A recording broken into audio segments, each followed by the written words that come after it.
কি হলো বাপ? শুধু টাকা, ছেলেও কামায়, মেয়েও কামায়, স্বামীও কামায়, স্ত্রীও কামায়, রোজগারি করছে। এত উপার্জন, এত জনে মিলে কামাই রোজগারি, মাগার কিস্তি শেষ হয় না। কি শেষ হয় না? শেষ হবে না। নাফরমান হারামখোর, তোর কিস্তি জীবনে শেষ হবে না, মনে রাখিস। অবৈধ উপার্জনকারী, তোর অভাব যাবে না, তোর কলিজায় কোনোদিন তৃপ্তি আসবে না। আমাদের মসজিদের 5,000 টাকার ইমাম, তার কিস্তি লাগে না, আর সে তার বিবি বাচ্চা নিয়ে রাস্তায়ও থাকে না, রাস্তায়ও থাকে না। 5,000 টাকার মসজিদের ইমাম সাহেবের বেতন নিয়েই মালিকের 30 দিনের 1 মাস ইজ্জতের সাথে, পর্দার সাথে, হালালের মাধ্যমে তার জিন্দেগি কাটায়া যায়। এক ওয়াক্ত নামাজও ছোটে না।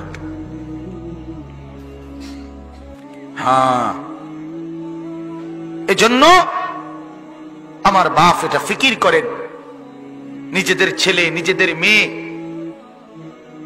তাদেরকে আপনি এমন পথে চালাবেন যে পথে তারা বৈধ উপার্জন করবে, বৈধ উপার্জন করবে। আমার এই বয়স আজ 15 বছর হয়। 15 বছর আমার আল্লাহ পাকের শুকর, মালিকের দয়ায়, আল্লাহর কথা, এই ওয়াজ মাহফিলে কিছু বলার তৌফিক আল্লাহ দিয়েছেন। আজ 15 বছর চলে। আমার মা এখনো আমার মা আমারে মাঝে মাঝে বলে, বাপ আনিস, চাইও কারো কাছ থেকে টাকা পয়সার জন্য কোনো মনোমালিন্য করো না। এই কথা আজও বলে। ছোট্টবেলার থেকে যে বুঝ নিয়ে বড় হইছি, আজও সেই বুঝ নিয়েই আছি।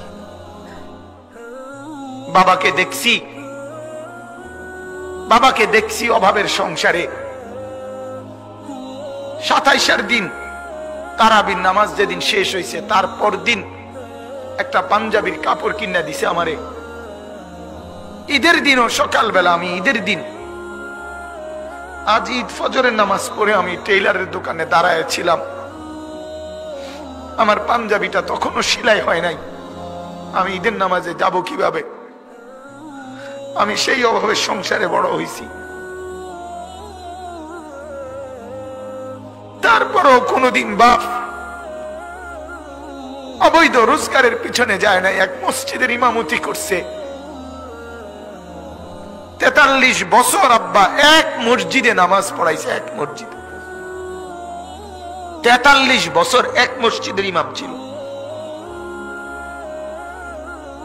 আমার বাপ, এটা বোঝা উচিত, নিজের সন্তানকে গুনাহের রোজগারের উপরে নামাই দিয়ে কেমনে সুখ আসবে?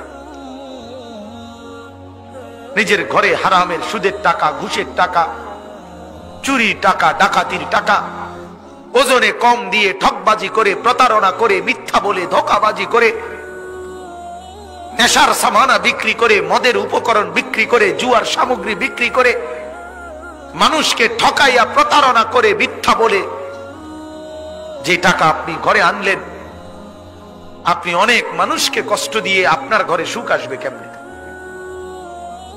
বলে? আল্লাহ আমাদেরকে বুঝার তৌফিক দান করুক।